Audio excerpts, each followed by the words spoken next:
no meu celular. E eu vou falar com vocês agora. Vocês vão estar antenados quanto a isso então. Tá bom? Então a gente vai dar agora início na aula. Se eu olhar de lado é porque eu estou olhando na câmera aqui do celular. Tá? E fiquem à vontade, galera. Fiquem à vontade para participar, para fazer perguntas. É muito bem-vindo quando a gente tem essa interação, quando tem esse dinamismo todo. Eu acho muito apropriado, muito legal. Tá bom? Bora lá? Tamires, Ana Paula Espanhol, Jennifer, Ellen. Vamos junto? João Pedro está entrando aqui também agora. Seja bem-vindo, João Pedro. Então, olha só, gente. Deixa eu pontuar para vocês algumas questões que envolvem diretamente o Covid-19, que envolve diretamente essa pandemia, né? Vamos esquecer as questões trabalhistas, isso não é seara minha. Quem dá direito do trabalho para vocês é o Zanotti. Muito provavelmente ele vai trabalhar com essa medida provisória também, que trata das questões trabalhistas, e tudo está muito insuspeito ainda, ou diria suspeito mesmo, né? Ou em suspensão, porque, cara, primeiro que a medida provisória é um instrumento normativo realizado pelo presidente da República e, como o nome diz, ela é provisória. O presidente da República edita, ele legisla e manda para o Congresso. O Congresso tem 60 dias para analisá-la, prorrogável por igual período. Portanto, se o Congresso não analisar a medida provisória em 120 dias, ela perde o efeito. Ela deixa de existir. Então pode ser que todas essas medidas provisórias agora, que tratem dessas relações jurídicas, lá no futuro não sejam convertidas em lei. E se não forem convertidas em lei, vai perder o efeito. E daí como é que ficam as relações jurídicas havidas durante o período da medida provisória, né? Isso também vai ter que ser disciplinado pelo Congresso, caso o Congresso rejeite essa medida provisória. Então, a rigor, o ideal não seria, em momentos desse, até por uma questão de segurança jurídica, que nós tivéssemos as medidas provisórias disciplinando a questão. Deveríamos fazê-lo por lei, propriamente dito. Mas a lei é mais demorada, porque a lei tem que passar pela Câmara, ou pelo Senado inicialmente. Se começa pelo Senado, o projeto de lei vai para a Câmara. Se começa na Câmara, vai para o Senado. Por exemplo, hoje foi aprovado na Câmara um projeto de lei que proíbe a inscrição, a negativação dos devedores por um período de 3 meses, mas a partir do dia 24 de março. Então, quem é devedor 24 de março para frente durante 3 meses não poderá ter o nome negativado. Mas isso já foi aprovado na Câmara, porém ainda tem que ir para o Senado, depois tem que ir para a sanção do presidente, e demora. E nesse intervalo, o nome das pessoas estão sujos, né?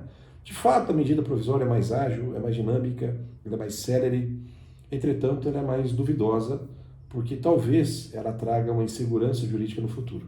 Ela pode resolver o problema agora, ser um paliativo, mas no futuro ela pode trazer problemas significativos então.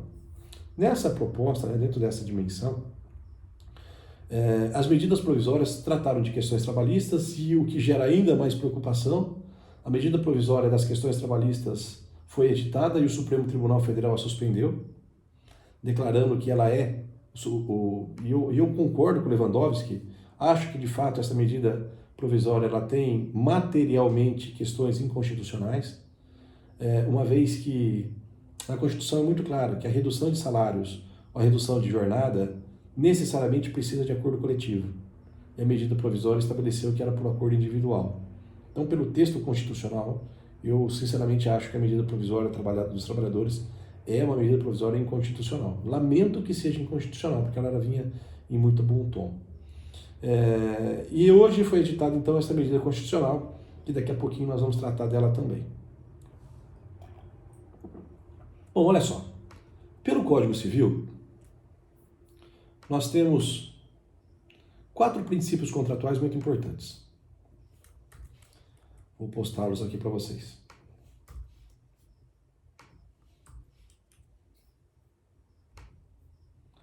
Esses são os princípios que norteiam os contratos e que vocês provavelmente vão estudá-los com o Gerson nesse ano. O primeiro princípio, nós chamamos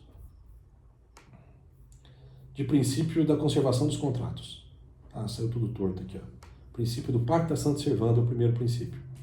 Pacta Sunt Servanda é uma expressão latina que implica dizer que aquilo que foi contratado necessariamente vai ter que ser cumprido. Pacta Sunt Servanda é dizer que os contratos geram cumprimento obrigatório, que os contratos fazem lei entre as partes. Então, a rigor, se houve um contrato, se houve alguma contratação, essa contratação terá que ser cumprida nos exatos termos em que foi contratado. Esse é o princípio do pacta sunt servanda. Numa tradução livre, o contrato faz lei entre as partes. Beleza? Primeiro princípio aqui? Não, Jennifer, isso não tem no livro. Não tem no livro. É um apêndice que eu estou dando. É um assunto de hoje. Saiu hoje essa medida provisória. Então é assunto de uma aula que eu vou gravar para uma pós-graduação e achei muito pertinente para vocês. Então não tem lá no livro não, Jennifer. Tá bom, Ana. Legal o feedback.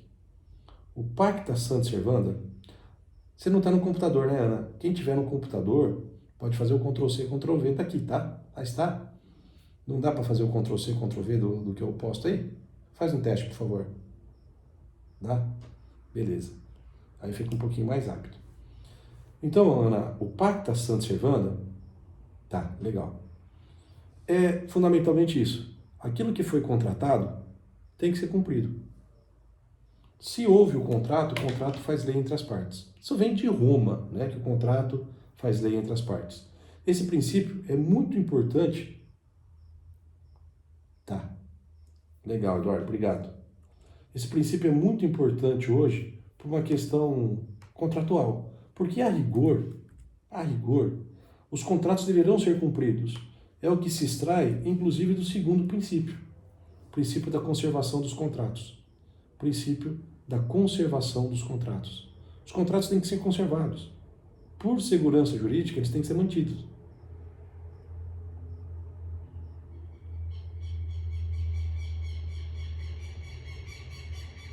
Ok?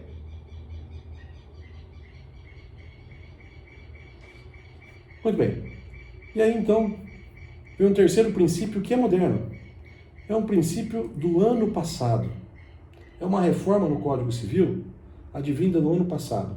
Inclusive, no ano passado, nós gravamos um congresso online com Luiz Edson Fachin, ministro do Supremo, com Dalmo de Abreu Dallari, uma galera foda. E eu falei nesse congresso de Direito Constitucional, eu falei exatamente sobre isso. No ano passado, no governo Bolsonaro, foi editada uma lei que nós chamamos de Princípio da Liberdade Econômica. Princípio da Liberdade Econômica. Essa lei do Princípio da Liberdade Econômica, ela alterou o Código Civil e determinou, no artigo 421 do Código Civil, que o Estado interferisse nas relações privadas o mínimo possível. Então, de acordo com o artigo 421 do Código Civil, o princípio que rege hoje as relações privadas é o da mínima intervenção. E isso é em qualquer lugar. Cara, eu só não vou levantar para pegar meu livro que está aqui atrás, senão vão me ver de forma indiscreta aqui. Mas hoje eu conversava sobre um livro, exatamente esse aqui, ó. Aqui, ó. Esse livro aqui é um livro que eu tenho na minha biblioteca, que eu mesmo o publiquei, que é chamado, eu chamo de Descendência Genética. É minha tese de doutorado, que eu trato do princípio da autonomia do paciente. Então, quem decide um tratamento médico é o paciente. O Estado interfere muito pouco nessa relação privada. O Estado não pode ficar interferindo na vontade das pessoas, salvo se for um motivo que justifique. Por exemplo, a quarentena em épocas de Covid, em épocas de pandemia. Todas as regras de direito privado que a gente tem, por regra, que a gente tem por padrão, nesse período a gente vai ter que revisitar, a gente vai ter que rever, porque nós, hoje, vivemos um modelo de exceção. E se o modelo é de exceção, nós também teremos que aplicar regras de exceção. Então, o Estado deve interferir muito pouco na relação privada, é o que diz o princípio. Muito pouco. A revisão contratual somente ocorrerá de maneira excepcional e limitada, está aqui transcrito. Ó. E está transcrito o que fala o Código Civil, artigo 421, inciso 3. A revisão contratual somente ocorrerá de maneira excepcional e limitada. Então, os contratos a rigor não podem ser revistos, não podem ser alterados, não podem ser modificados. Isso em épocas de normalidade. Isso em épocas de tranquilidade. Não em épocas de excepcionalidade, como agora estamos. Tudo bem? Até aqui alguma pergunta? Se quiserem abrir o microfone para fazer.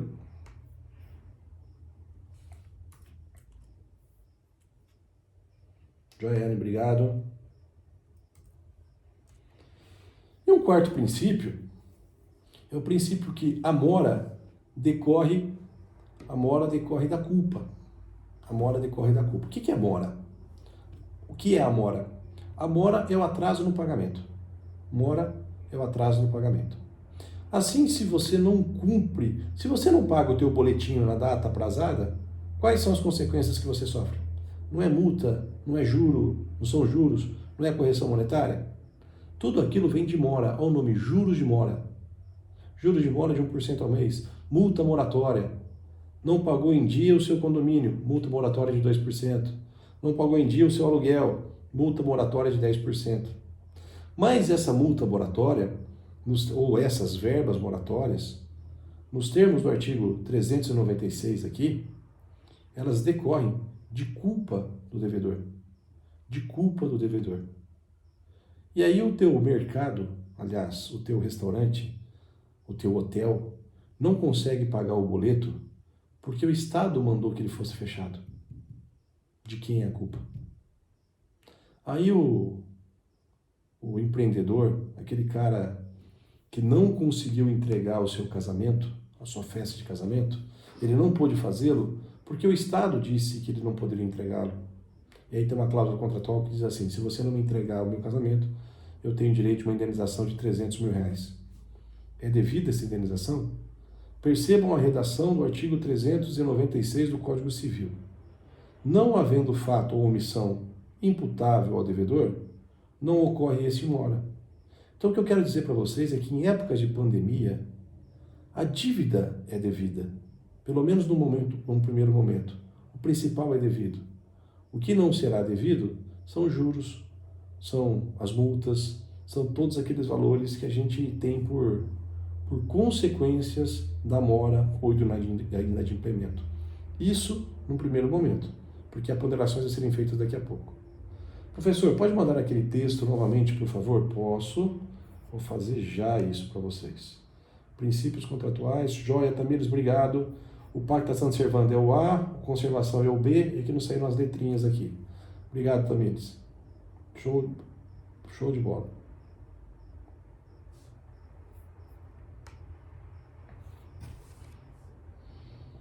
Fechou aqui então, gente?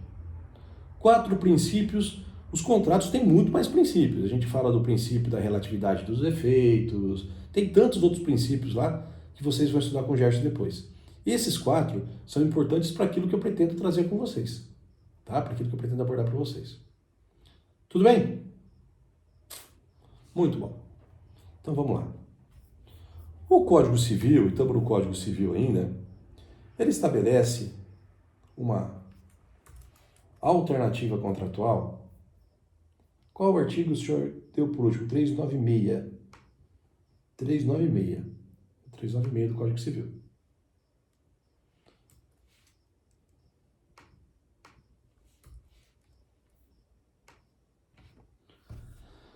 Nós vamos falar agora da resolução do contrato por onerosidade excessiva. Resolução é extinção, é pôr-se fim ao contrato. A resolução do contrato por onerosidade excessiva, então, é pôr-se fim ao contrato, é extinguir o contrato. Tudo bem? E aí o artigo 478. Então, basicamente é assim, a ideia que muita gente está defendendo aí, hoje mesmo, eu advogo para a Unimed, e uma prefeitura mandou um comunicado dizendo, olha, nós vamos suspender os pagamentos por 60 dias e depois, mais para frente, a gente volta a pagar vocês. Não, não é assim não, brother. Não é assim não. Uma imobiliária me ligou também, dizendo assim, Gesualdo, tem um inquilino meu aqui que falou que não vai me pagar, que quer reduzir o salário em 70%. Pode? Cara, até esse momento, até a aula de hoje, nós estamos em 9 de abril, não há nenhum autorizativo de lei que permita modificação unilateral de contrato. Os contratos serão cumpridos nos exatos termos em que foram contratados. Ah, mas o contrato ficou excessivamente oneroso para uma das partes. Por quê? Ah, porque agora eu não consigo pagar. Mas sabe quando pode se rescindir o contrato por essa onerosidade excessiva? Vejamos o artigo 478. Nos contratos de execução continuada, quer dizer, naqueles contratos de mês a mês, de parcela, contrato de locação, contratos de financiamento bancário, se a prestação de uma das partes se tornar excessivamente onerosa, quer dizer, está difícil de pagar, com extrema vantagem para outra, e em virtude de acontecimentos extraordinários e imprevisíveis, poderá o devedor pedir a resolução dos contratos. Então, quando o contrato pode ser extinto por iniciativa do devedor? Quando o contrato for por parcelas e ele não conseguir pagar as parcelas em razão de um fato superveniente e imprevisível.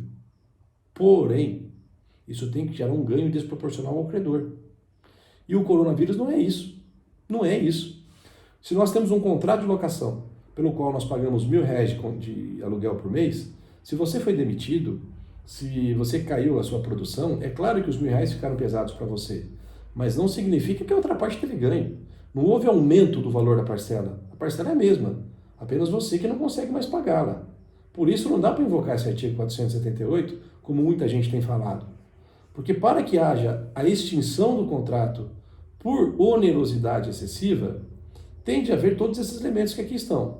O contrato tem que ser por parcelas. Eu ouvi um cara falar o seguinte: olha, eu estou devendo 20 pau no cartão, não vou pagar esse mês e vou pedir redução dos valores. Por quê? Ah, porque eu não vou conseguir pagar esse mês. Você conseguiria pagar esse mês se não tivesse na pandemia? Provavelmente também não. Então nada muda. É por isso que a medida, o projeto de lei que foi aprovado na Câmara hoje diz assim: brother, você só vai ter isenção de negativação nos órgãos de proteção ao crédito se a sua dívida venceu de 24 de março até 24 de junho. Porque essa dívida anterior não tem nada a ver com Covid. Nada a ver com Covid. Tem muita gente lá na Faculdade Prudente que já devia 2 parcelas, 2 mensalidades. Agora com o Covid disse o seguinte: eu tenho que reduzir o valor. Ele já vinha mal há algum tempo. O Covid é o pretexto. E muita gente vai se valer desses pretextos. Porém, não dá para simplesmente dizer, vou extinguir o contrato e acabou. Não é isso. Não dá para ser assim. A resolução do contrato, e essa expressão resolução do contrato significa a sua extinção, a resolução do contrato por onerosidade excessiva somente cabe se a outra parte tiver ganho. E no Covid ninguém está ganhando nada. Se a taxa de juros tivesse subido demais, por exemplo, se houve escassez de produto no mercado, e aí eu tenho que entregar soja para alguém, eu fiz um contrato com você para te entregar 1.000 sacas de soja. Em razão do Covid, e é um exemplo idiota, o preço da saca de soja de 60 foi para 200, porque está faltando no mercado. Aí sim, a sua prestação ficou muito cara e eu tive um benefício econômico. Aí cabe resolução. Mas se só você é afetado negativamente e eu não tive ganho, não dá para aplicar o artigo 478. E outra coisa, se a parcela é única, vamos pagar de uma única vez, também não dá resolução do contrato por onerosidade excessiva. É o caso que eu lhes dizia daquele cara que fez o contrato, que usou o cartão de crédito, que está em R$20.000 e agora não quer pagar. Vai pagar sim. Se não pagar, vai incorrer em todas as penalidades previstas no contrato. Tudo bem? O que é o óbvio da... O que é o óbvio da Jennifer?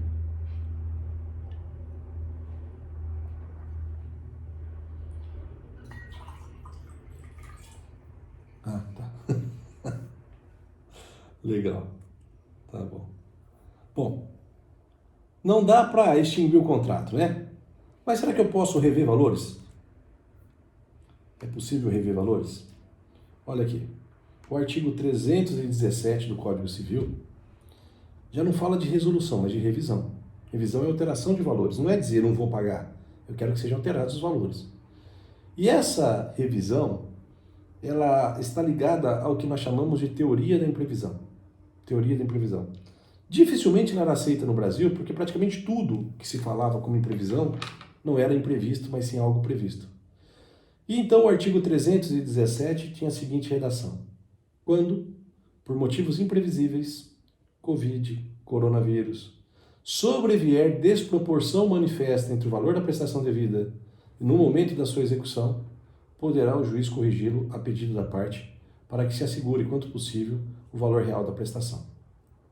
Aqui também pode-se invocar a teoria da imprevisão, a modificação dos contratos, se tornou excessivamente onerosa para alguém em benefício de outro. O que a rigor não é o caso. O que a rigor não é o caso. Então, ao meu ver, essa teoria da imprevisão também não tem aplicabilidade nas coisas do Covid. Ela é imprevisível, sim. O Covid transforma as obrigações. Tem muita gente que não vai conseguir pagar muita coisa. Muita coisa. Porém, não necessariamente a outra parte tem benefício. E se o outro contratante, a outra parte, não tem benefício, como a gente vai invocar essa teoria? Também não dá. Agora, uma outra teoria. Essa, talvez aplicável.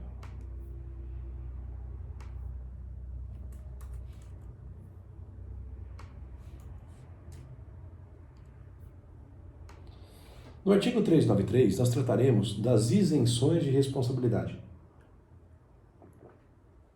Quando o devedor não paga, e ele não pagará, olha a expressão, o devedor não responde, quer dizer, ele não paga, pelos prejuízos resultantes de caso fortuito ou força maior, se expressamente não se houve por eles responsabilizado. Parágrafo único. O caso fortuito de força maior verifica-se num fato necessário cujos efeitos não era possível evitar ou impedir. Se vocês quiserem anotar, é assim. Caso fortuito. Anotem lá. Caso fortuito. Fato humano, imprevisível e inevitável. Fato humano, imprevisível e inevitável.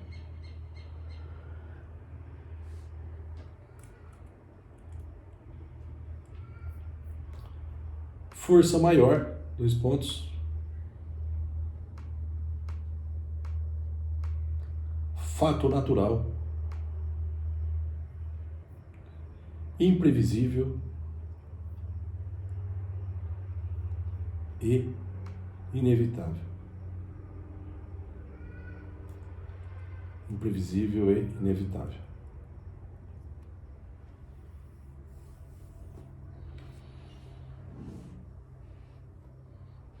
Gente, então quando houver um caso fortuito, significa dizer que por algum fato humano que era imprevisível e inevitável, houve algum dano pelo qual aquele que teria a obrigação de pagar esse dano não pagará. Proporção, um caso assim bem exagerado. Aqui em Assis, uma construtora constrói um prédio. Aliás, esse aí seria caso força maior, não dá. Eu me comprometo com você, eu sou uma transportadora, e você tem que fazer uma entrega até amanhã, às 2 horas da tarde, em determinado estabelecimento. Senão você tem que pagar uma multa gigantesca. Então eu, como transportadora, me comprometo a levar esse produto até lá. Ocorre que quando eu estou indo pela estrada com o meu caminhão, tem uma barricada montada lá pelo movimento do sem-teto. Eu saio de lá, a polícia manda que eu volte, porque houve uma fuga em massa de presos de um presídio. Uma vez quando teve aquela agressão do PCC nos presídios, que estavam matando policiais e tal, eu estava aula em Tupã, isso deve ter uns 12 anos atrás, tem um seriado na Netflix que conta disso. Eu saí, cara, não tinha uma viva alma na rua. O negócio ficou tão periclitante que as delegacias se fortificavam. A delegacia de Tupã fechou a rua. Os bombeiros de Prudente fecharam a rua. Aqui em Assis fecharam as ruas. Não podia passar nem na frente da polícia, porque senão os policiais tinham medo de ser alvejados. E eu saí para dar minha aula em Tupã. Quando eu passo na base rodoviária de Assis, os caras podem voltar. Não garantimos sua segurança, não garantimos que vai ter policiamento na estrada e você vai ter que voltar. Eu não consegui dar aula por uma imposição de ordem pública, por uma imposição do governo. Os caras poderiam descontar o meu salário? Eu tinha responsabilidade por isso? Não. E não por quê? Porque o fato é imprevisível e inevitável. E decorrente de uma atividade humana, de uma greve, de um lockout, de uma barricada, de uma revolução. Quando nós causamos dano a outro, não porque nós queríamos, não por conta de culpa ou dolo nosso, mas porque o fato é imprevisível, inevitável, imputável a pessoas, isso é caso fortuito. A força maior é quando a mesma questão é força da natureza. é um terremoto, é um maremoto, é uma tsunami, como aconteceu no Japão. Imaginemos que aqui em São Paulo, aqui em Assis, uma construtora edifique um prédio, levante um prédio, e esse prédio cai por conta de um terremoto. Terremoto de 6 graus na escala Richter. Nunca houve terremoto aqui na região, talvez no Brasil. E um terremoto de magnitude gigantesca, exponencial, atinge a cidade e derruba a construção daquela construtora. Qual a responsabilidade da construtora? Nenhuma. O caso é fortuito, é força maior. Mais uma vez, o artigo 393 que está transcrito para você aí no chat. O devedor não responde pelos prejuízos resultantes de caso fortuito ou força maior, salvo se expressamente não por ele se autorizou. Então, gente, se eu não conseguir entregar o casamento para você, se eu não conseguir entregar a sua lua de mel, se eu não conseguir entregar o show que eu me comprometi a fazê-lo, isso é caso fortuito e força maior. A galera do samba de roda me procurou e falou: Gesualdo, o que você acha? Suspende ou não? O For Us tinha acabado de suspender a imprudente. Cara, eu acho que vocês devem. Primeiro, porque imagino que no futuro vai ter uma medida de contenção e acabou vindo depois do decreto do Dória. E segundo, porque de fato vai dar problema, né? Isso aqui vai caminhar para dar problema no futuro. Sou obrigado a reparar algum dano material, algum dano moral de alguém? Então alguém mudou suas férias, alguém, enfim, teve algum prejuízo por conta disso, sou obrigado a reparar o dano? Eu dizia para ele assim: não, não é obrigado. Porém, você tem que devolver o dinheiro. Ponto. Nem isso agora. De acordo com a medida provisória de hoje, nem isso é necessário. E explico para vocês já já. Então percebam, se de alguma forma eu causei dano a alguém, por conta do Covid, pelo fechamento, pelo isolamento social, porque agora você não pode viajar, porque agora você não pode ir em estádio, porque agora você não pode ter um convívio social mais intenso, cara, fazer o quê? A minha irmã ia casar, não vai mais. Eu ia ser padrinho de um brother meu lá em Belo Horizonte. O cara daqui ia casar lá em Belo Horizonte, não vai mais. Um outro brother meu ia casar lá em Florianópolis. Aqui de Assis estava o casamento tudo feito. Todos perderam o casamento. Para quem que eles vão reclamar perdas e danos? Para ninguém. Porque tudo decorreu de um fato imprevisível e inevitável.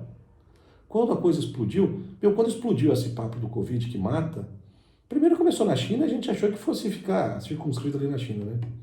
Vocês sabem disso? Muita gente falou disso aqui na cidade, inclusive meu nome correu em boca pequena. Eu estava chegando da Itália e falaram até que eu tinha testado positivo, que eu estava contaminado e tal. Começou a treta, eu cheguei da Itália dia 26 de fevereiro. 26 de fevereiro. Quando eu cheguei da Itália, teve a primeira morte na Itália. 26 de fevereiro.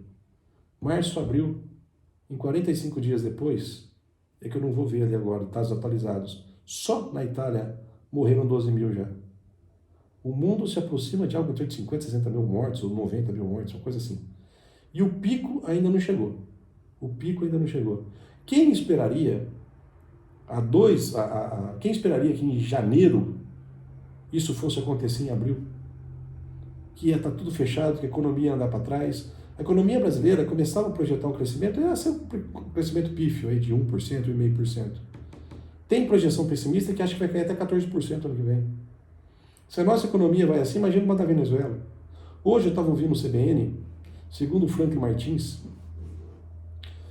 o emprego nos Estados Unidos do mês passado demorará 5 anos para ser recuperado. 5 anos. A crise é pior do que a crise de 2008, quando teve uma quebradeira generalizada. Professor, o Covid-19, pois é, Fernanda, eu acho que ele é os dois. Ele é caso fortuito, porque ele é um fato natural, mas ele é força maior. Não, ele é força maior, porque é um fato natural, mas ele é caso fortuito, porque envolve providências dos estados. Ele é caso fortuito quando o Estado determinou, quando o poder público determinou, vamos fechar tudo. Aí ele passou a ser caso fortuito. Mas ele é força maior como um fenômeno da natureza. Então, pode ser qualquer um. Fechar o olho, dar um tiro, que aonde você acertar, pegou. Tanto caso fortuito quanto força maior pode ser invocado simultaneamente aqui. Aliás, a depender da doutrina, eles invertem o significado, tá? Tem doutrina que fala que a força maior é caso humano e o caso fortuito é caso natural. E, de verdade, Na prática não importa a diferença. Porque perceba que o artigo 393 não fez distinção. O devedor não responde pelos prejuízos resultantes de caso fortuito ou força maior. Não explicou o que é, não explicou como é. É doutrina que fica com essa elucubração cerebrina aí. Caso fortuito é isso, força maior é aquilo. Lembre assim, força maior. Os americanos chamam de act of God, os atos de Deus, aquilo que vem da natureza. Força maior, act of God.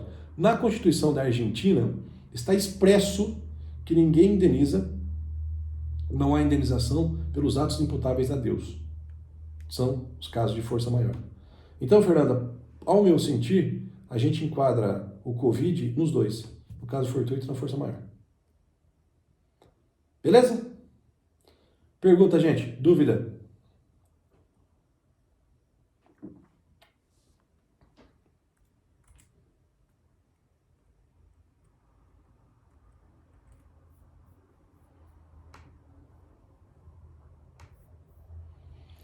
E aí vem o pulo do gato, por isso que eu falo para vocês que o CDC é foda. CDC é bem melhor que o Código Civil. Nós é foda. Código Civil, a começar da redação, né? Lê o 393. O devedor não responde. Responde quando alguém te chama pelos prejuízos resultantes de caso fortuito ou força maior, se expressamente não se houver por eles responsabilizado. Puta que pariu, que redação é essa? Essa parte final quer dizer o seguinte: sabe quem não pode se isentar de responsabilidade por caso fortuito ou força maior? Quem se responsabilizou pelo caso fortuito ou força maior. Então, se no contrato tiver dito, eu te pago, ainda que haja caso fortuito ou força maior, eu tenho que te pagar. Geralmente, seguro. Geralmente, seguro trabalha com essa ideia de indenização em casos fortuitos e força maior. Agora, olha aqui. Artigo 6º do Código de Defesa do Consumidor. São direitos básicos do consumidor: a modificação das cláusulas contratuais que estabeleçam prestações desproporcionais ou sua revisão em razão de fatos supervenientes que as tornem excessivamente onerosas.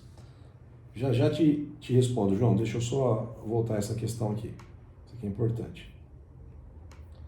A título de comparação, o artigo 317 do Código Civil é muito semelhante. Então vamos ler os dois? Ó.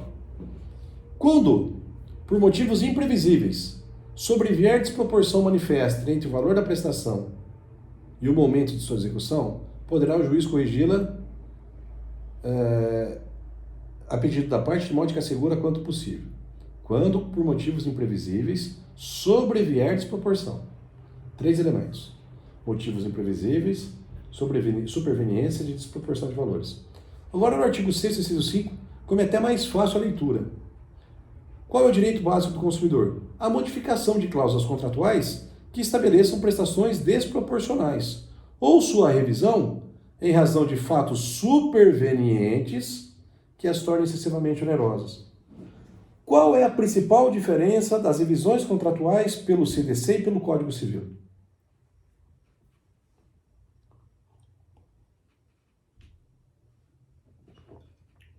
João, se for possível, não é pelo direito civil. Se for possível, é pelo direito internacional. Isso é teoria bolsonariana, né? Deve ter sido o Carlos Bolsonaro que escreveu essas bobagens. Não dá pra gente... É a mesma coisa que processar a Espanha pela gripe espanhola de 1919. É a mesma coisa que tentar processar os africanos porque supostamente a AIDS começou por lá. Não tem... No direito civil, não haveria como demonstrar o nexo causal. Vou começar por isso, né? Ou pelo ebola. Aliás, quem está com ebola é o Claudinho, né? Então lá é bola.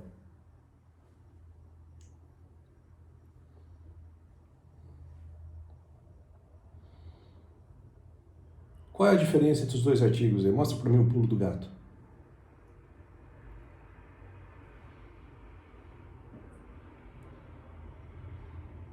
Não conseguiram ver?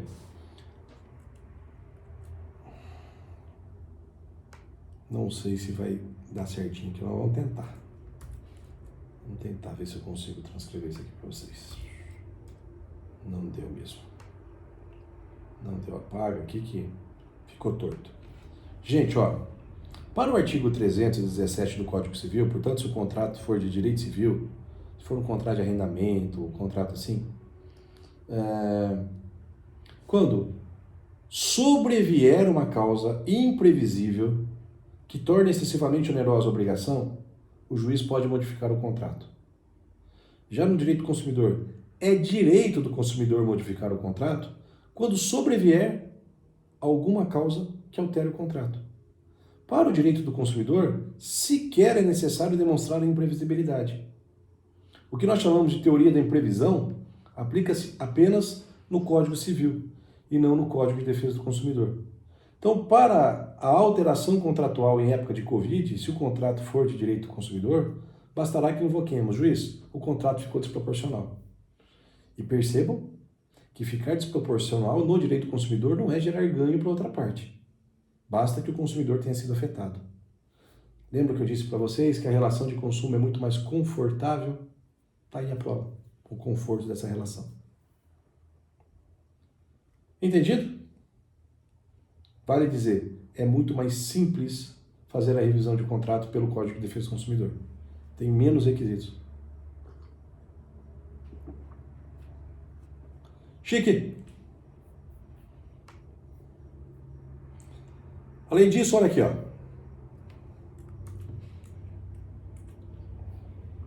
Artigo 12 do Código de Defesa do Consumidor, a gente vai estudá-lo ainda, esse artigo é muito importante. No exame da ordem, ele não cai, ele despenca no exame da ordem. E o artigo 12 determina assim, o fabricante, o construtor, o produtor, o importador, depois vocês leiam o artigo, responde pelos danos causados aos consumidores. Então, quem fabricou o produto, se causou dano, responde. Quem projetou o produto, se causou dano, responde. Todas essas pessoas responderão pelos danos, então. Ok? Porém, vem o parágrafo 3º. E o parágrafo 3º determina o que segue.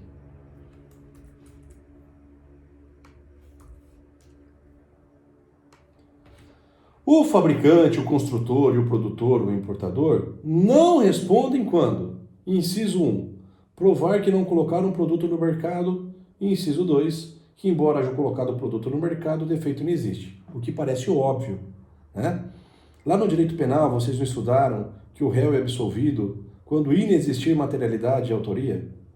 Então, se o réu não cometeu o crime, ou se o crime não existiu, não tem como puni-lo. Aqui é a mesma proposta. Se o fornecedor não colocou o produto no mercado, ou se colocou no produto no mercado, ele prova que não tem defeito nenhum, não tem por que ele indenizar. Aí vem o inciso 3. Também não indeniza quando houver culpa exclusiva do consumidor. Está lá na tarja do remédio, na bula do remédio, tomar 1 por dia e não consumir com bebida alcoólica. A doida tomou 10 comprimidinhos, encheu a lata, saiu pelada para rua. Doidaça. Qual a culpa do fabricante? Pelo uso equivocado do remédio por parte da consumidora. É célebre o caso, eu vou falar disso várias vezes com vocês, da moça que foi secar o cabelo dentro de uma banheira, o secador escorregou, ela morreu eletrocutada. Qual a culpa do fornecedor aqui? Se a culpa é exclusiva do consumidor, não se fala de indenização. Mas notem que o CDC não disse que o fornecedor não responde se houver caso fortuito ou força maior. De outra banda, já que não disse, há a possibilidade do fornecedor indenizar o consumidor, ainda que por caso fortuito ou força maior. Por isso aquela regra de que em caso fortuito e força maior não se indeniza, vale para o Código Civil, não para o Código de Defesa do Consumidor. Fechou?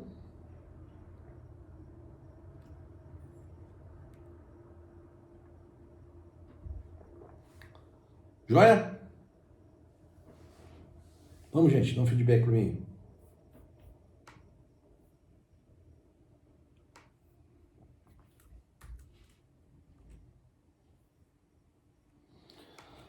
Moçada, se vocês fossem fazer algum tipo de prova agora, algum tipo de exame de ordem, sei lá, um concurso, eu juraria para vocês, estudem isso que vai cair. É que agora, no 2º ano, vocês não vão fazer o exame da ordem ainda. Essa teoria, eu a vi pela primeira vez ontem, uma sentença lá em São Paulo. Deixa eu transcrever de novo aqui.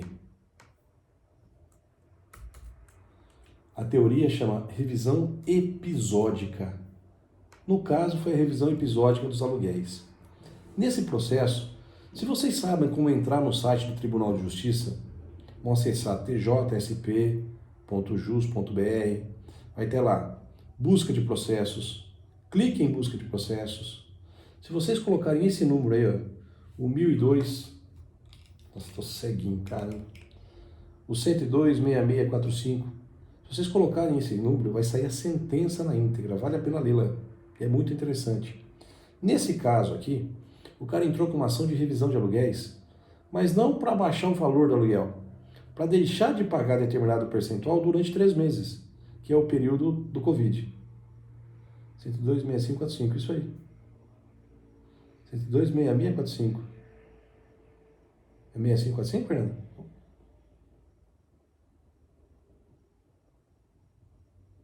Não entendi o que o Fernando colocou aí. Fernanda Cavalcante, você é de Paraguaçu?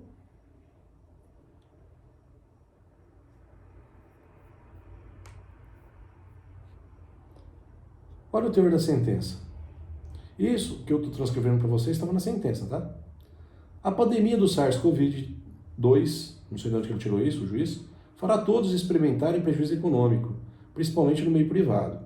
Cabe ao Poder Judiciário, portanto, intervir em relações jurídicas privadas para equilibrar os prejuízos. Caso fique evidente que, pela conduta de uma das partes, a outra ficará com todo o ônus financeiro resultante desse cenário de força maior. Deste modo, cabível a revisão episódica dos aluguéis, com a finalidade de assegurar a manutenção da base objetiva para ambas as partes, gerando o menor prejuízo possível a elas dentro das condições de mercado existentes. E o juiz então determina, por liminar, a redução dos aluguéis por 3 meses para 70% do que era praticado. Dentro exatamente do que o cara pediu. O cara dizia, juiz, eu não quero rescindir o contrato, eu não quero rever o contrato para o futuro. Nesse período de 3 meses aqui de foda de pandemia, eu preciso pagar menos. E a decisão do juiz parte da seguinte premissa. Vamos manter, onde ele diz aqui, a base objetiva do contrato. O que é a base objetiva do contrato? São os valores. A base objetiva do contrato é pensar na alocação, vamos mantê-la. Assegurando para ambas as partes o menor prejuízo possível. E lá em cima, devendo o ônus financeiro resultante desse cenário de força maior ser dividido entre as partes. É uma construção jurisprudencial bastante interessante, bastante bacana, que nós chamaremos de revisão episódica dos contratos, então.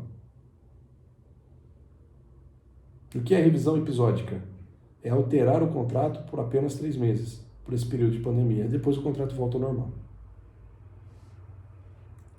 Ok?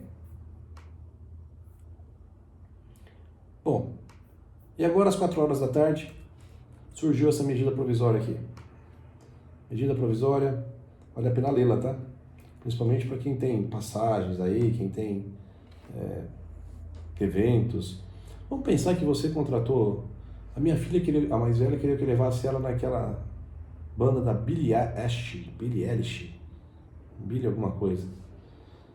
Teve gente que chegou a comprar. Eu quase comprei, eu deixei para comprar nos últimos dias, não imaginava no Covid, evidentemente, mas eu ia comprar o show dessa menina para levar minha filha, da Billie Eilish.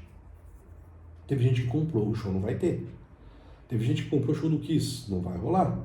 E provavelmente o Kiss não volta para o Brasil no ano que vem, em razão da turnê dele. Vai ser difícil encontrar datas, né? Teve gente que já estava se programando para assistir a final da Euro. Ia ser em Milão, né? Acho que é a final da Euro. O cara ia para lá, já não vai mais. Tinha gente que tinha comprado o jogo do estádio, que não vai assistir. E pior, né? Tinha gente que tinha comprado pacote de turismo. Pô, esse amigo meu que é casado aqui de Assis, que é casado em Belo Horizonte, o cara tinha comprado um pacote para ir nas Maldivas, brother. Gastou quase 30 pila. Caro pra cacete a passagem. E agora?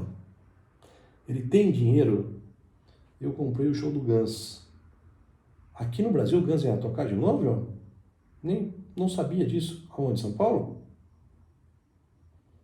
Não, então para você... João, no Lollapalooza, tá? Então para você, João, já é consulta. Você deixa 100zinho depois lá no cofre, tá? Então eu tô te dando dica a título de consulta. Então você já deixa reservado metade de uma consulta para mim. Essa medida provisória veio tratar exatamente dessas questões. Me lembro tão logo que surgiu o decreto do Dória, e coitado do Dória, né? Agora, acabei de ver um postzinho aí, o Dória vai quebrar as empresas, mas vai salvar a sua sogra, né? Uma outra besta de um amigo meu, saiu lá no Globo assim, no Globo.com. Empresário de Paraty é preso porque tentava abrir a sua empresa. E esse amigo meu xingando, João Dória, você é um vagabundo, você é um pilantra, você é um canalha, João Dória. Falei, cara, o que ele tem a ver com Paraty? Paraty no Rio de Janeiro, louco. Quando muito você vai xingar o Witzel, não o Dória, né? O coitado do Dória. Enfim.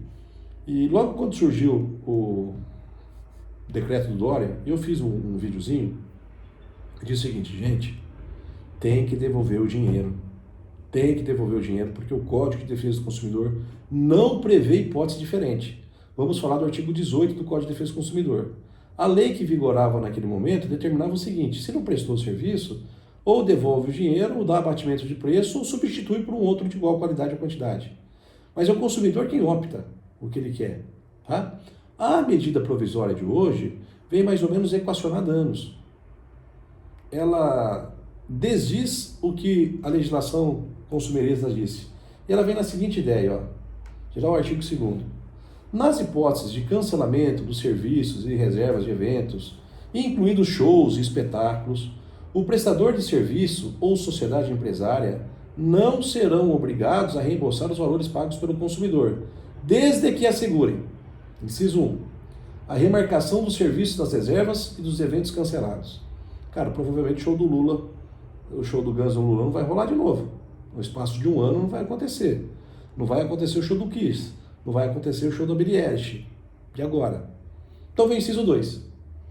A disponibilização de crédito para uso ou abatimento na compra de outros serviços, reservas e eventos disponíveis nas respectivas empresas. Então, João, você ia para o Lollapalooza, não vai mais? Então você espera até um ano para marcar um outro Lollapalooza. E aí eles vão te dar um crédito para você usar nesse Lollapalooza. E inciso 3, um outro acordo a ser realizado.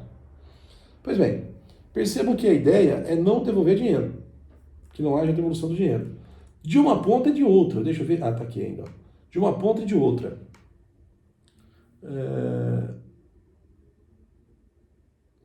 Estou com a medida provisória aberta aqui. Os prazos que a gente fala de um ano é depois de encerrado o período de calamidade, tá?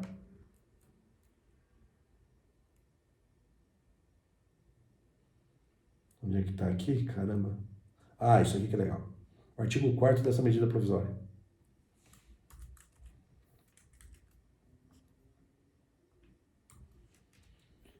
Ah, eu acho que o Lollapalooza até 3 de dezembro rola sim, pô. Ô, louco, até lá vai, pelo amor de Deus, né? Até lá tem que estar... Foi remarcado ou foi marcado? Não, se eles disponibilizaram até um ano, ô Ellen, você não tem direito de reembolso. 3 de dezembro, Guns, meu, até eu topo essa aí, cara. Até eu topo, hein? Remarcado para dezembro, então não tem direito de reembolso. Entretanto, olha o artigo 4º. De repente, o Lollapalooza já contratou o Guns e já pagou, já contratou Capital Inicial e já pagou, já contratou algumas bandas e pagou, né?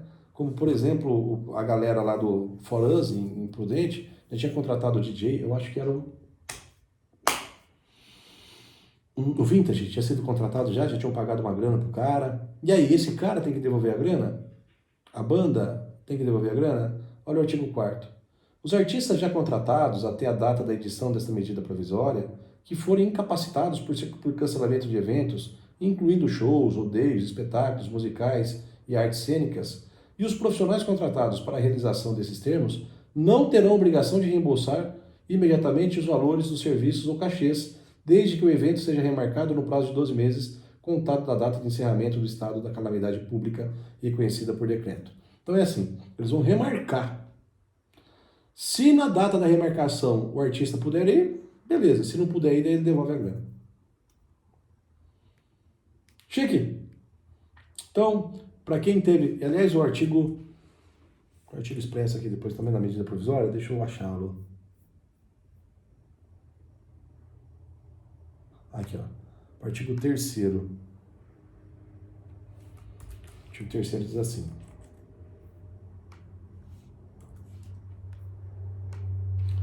O disposto no artigo 2º, né, o artigo 2º tem um ano para remarcar, ou então deixa um crédito disponível para você gastar em alguma outra coisa. Se aplica também aos prestadores de serviços turísticos, as agências de turismo. Então, se você já contratou lá um pacote, cara, tem um ano para viajar de novo. Se um ano não viajar de novo, porque não vai casar a sua data, eles vão te deixar um crédito lá para você utilizar quando você quiser. Então, o Código de Defesa do Consumidor deixa de ter aplicabilidade contra o artigo 18, porque a questão é de sazonalidade. Estamos, na verdade, aqui dividindo prejuízos. Beleza, gente? Alguma pergunta, alguma dúvida sobre Covid-19? Hoje eu recebi um comunicado, acho que eu falei para vocês, né, da Unimed, uma prefeitura dizendo, vou suspender os pagamentos. Suspender os pagamentos, vamos suspender atendimento. Não tem conversa. Mas acho... e tem uma medida, deixa eu achar aqui para vocês. Tinha até que fazer um videozinho disso aqui. Anastasia Projeto. O senador Anastasia, lá do...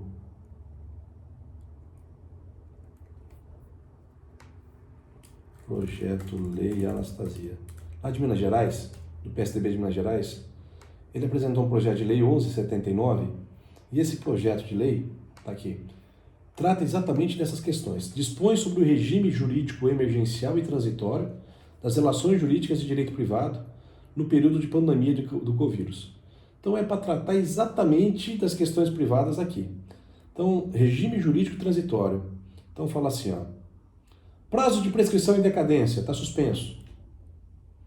Pessoas jurídicas de direito privado podem fazer reuniões online agora, assembleias gerais inclusive.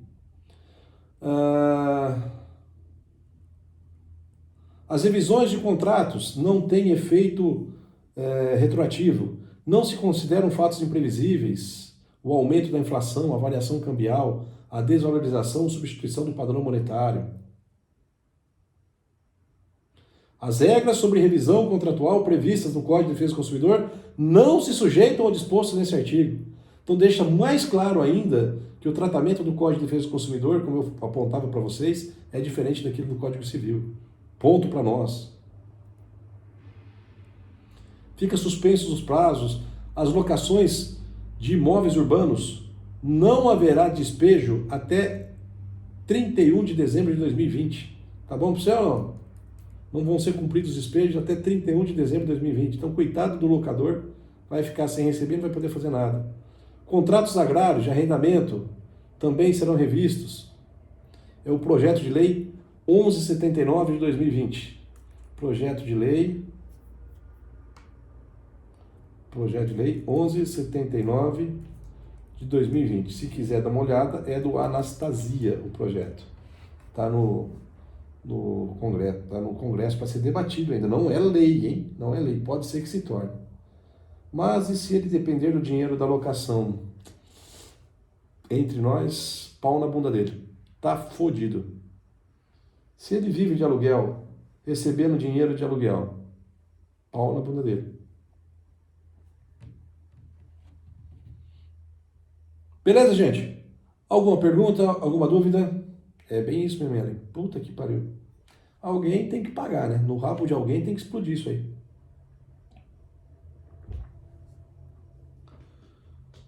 Pergunta, gente, dúvida?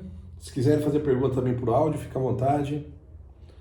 Eu vou cancelar a aula aqui, tá? Porque essa matéria que eu vou disponibilizar para vocês. Então aqui no celular